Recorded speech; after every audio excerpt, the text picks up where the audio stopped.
প্রিয় ভিউয়ার্স, আসসালামু আলাইকুম।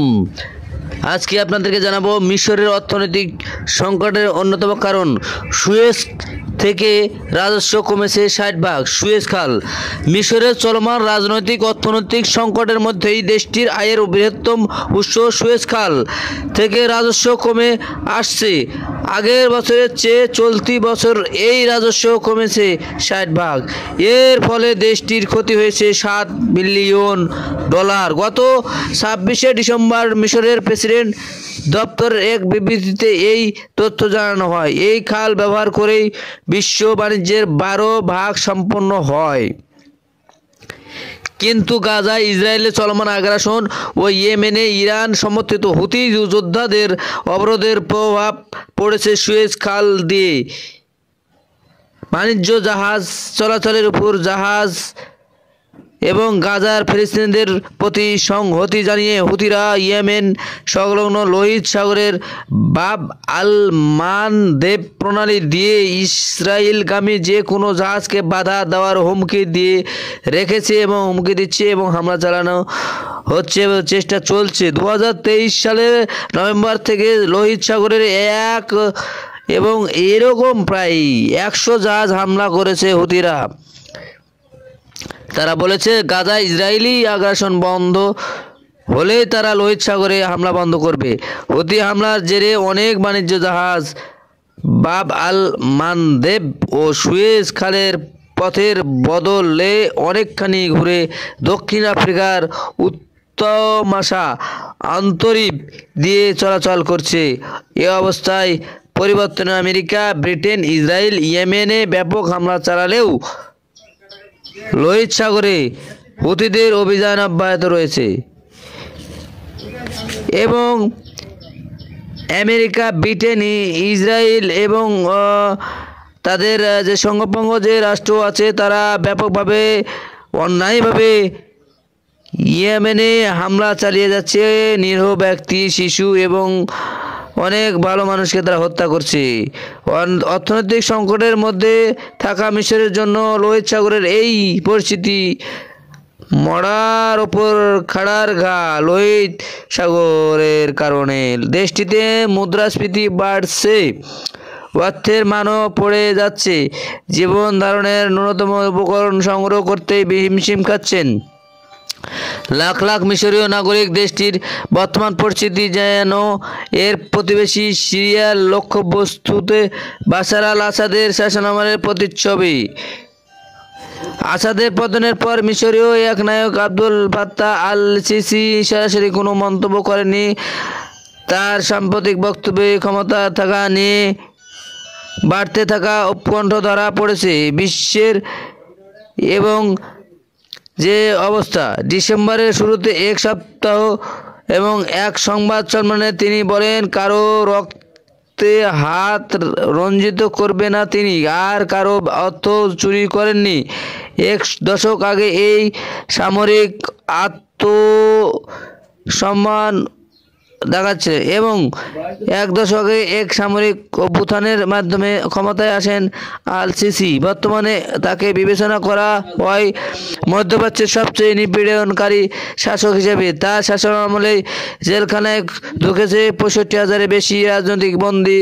গুমের ঘটনা ঘটেছে সেখানে নিয়মিত। আইন শৃঙ্খলা বাহিনী অত্যাচার এতটাই সাধারণ বিষয় যে মানবাধিকার সংগঠনগুলোর পক্ষ থেকে একে রাষ্ট্রনীতি হিসেবেই উল্লেখ করা হয়েছে। সুয়েজ খাল থেকে রাজস্ব কমে যাওয়ার জেরে মিশরের অর্থনৈতিক হাল ধরতে এখন দেশটির পর্যটন ও প্রবাসী আয়ের উপর নির্ভর করছে ও চাপ বাড়ছে। প্রিয় দর্শক, সুয়েজ খাল পৃথিবীর অন্যতম একটি বড় খাল। আসসালামু আলাইকুম। ভালো লাগলে লাইক, শেয়ার, কমেন্ট, সাবস্ক্রাইব করবেন। সুয়েজ খালের দৈর্ঘ্য প্রায় 300 কিলোমিটার। প্রায় এই খালটিকে নিয়ে অনেক জল্পনা কল্পনার শেষ নাই। সুয়েজ খাল 300 কিলোমিটার, পৃথিবীর দীর্ঘতম সুয়েজ খাল। প্রতিদিন হাজার হাজার জাহাজ যাত্রীবাহী ছাড়াও বিভিন্ন রকমের ব্যবসায়িক মালপত্র, বিভিন্ন রকম মালামাল যাওয়ার জন্য অন্যতম যাতায়াতের ব্যবস্থা হলো সুয়েজ খাল। মানুষের তৈরি কৃত্রিম এই সুয়েজ খাল। প্রিয় দর্শক, প্রিয় ভিউয়ার্স, ভালো লাগলে লাইক, শেয়ার, কমেন্ট ও সাবস্ক্রাইব করবেন। সুয়েজ খাল 1858 সালে ফরাসি কূটনীতিক ফার্নান্দেজ ডিস লেসপেস খাল নির্মাণের জন্য কোম্পানি গঠন করেন। খালের নির্মাণ কাজ 1859 সাল থেকে 1869 সাল পর্যন্ত স্থায়ী হয়। খালটি আনুষ্ঠানিকভাবে 1869 সালের 17 নভেম্বর খোলা হয়। এটি ভূমধ্যসাগর এবং লোহিত সাগরের মাধ্যমে উভয় আটলান্টিক ও ভারত মহাসাগরের মধ্যে ও ভূমধ্যসাগরের মধ্যে জাহাজগুলোকে সরাসরি রুট প্রদান করে। দক্ষিণ আটলান্টিক এবং দক্ষিণ ভারত মহাসাগর এড়িয়ে যায় এবং আরব সাগর থেকে লন্ডন পর্যন্ত ভ্রমণের দূরত্ব প্রায় 8,900 কিলোমিটার এবং 5,500 মাইল কমিয়ে 10 দিন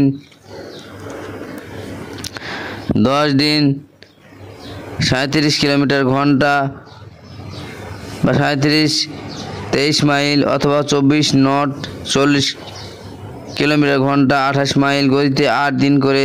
খালটি পোর্ট সদরের উত্তর প্রান্ত থেকে সুইচ থেকে শহরের পোর্ট তৌফিকের দক্ষিণ প্রান্ত পর্যন্ত বিস্তৃত। 2021 সালে 600টির বেশি জাহাজ খালটি অতিক্রম করেছে। সুয়েজ খাল পৃথিবীর অন্যতম বৃহৎ একটি খাল। এই খাল পৃথিবীর অর্থনৈতিক গুরুত্ব অপরিসীম। এই সুয়েজ খালটি মিশর জাতীয়করণ করেন এবং এটি থেকে অনেক টাকা আয় করেন।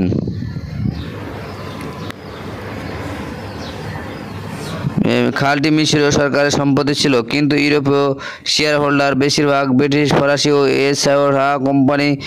ছাড়প্রাপ্ত কোম্পানির মালিক ছিলেন, যারা 1956 সালের জুলাই পর্যন্ত এটি পরিচালনা করেছিলেন।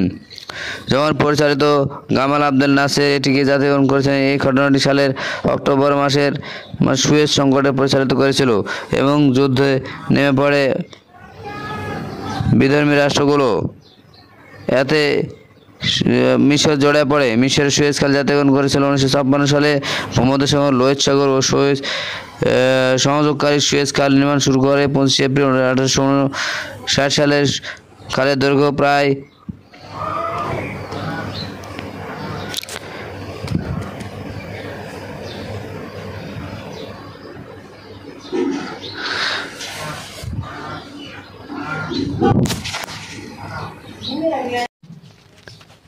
প্রিয় ভিউয়ার্স, এটি সুয়েজের ইস্টমাসের মাধ্যমে ভূমধ্যসাগরকে লোহিত সাগরের সাথে যুক্ত করেছে এবং আফ্রিকা ও এশিয়াকে বিভক্ত করেছে।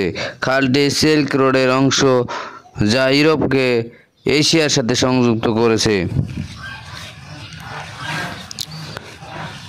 এবং 1858 সালে ফার্নান্দেজ দে লেসপেস খালটি নির্মাণের উদ্দেশ্যে সুয়েজ খাল কোম্পানি গঠন করে। 1859 থেকে 1869 সালে পর্যন্ত খালটি নির্মাণ কাজ চলে। সুয়েজ খাল ইতিহাস, মানচিত্র, গুরুত্ব, দৈর্ঘ্য, গভীরতা তথ্য। মিশরীয় সরকার 2014 সালে খালের ট্রানজিট সময়কে ত্বরান্বিত করার জন্য 35 কিলোমিটার বা 22 মাইল বাল্লা বাইপাস প্রসারিত করার জন্য নির্মাণ শুরু করে।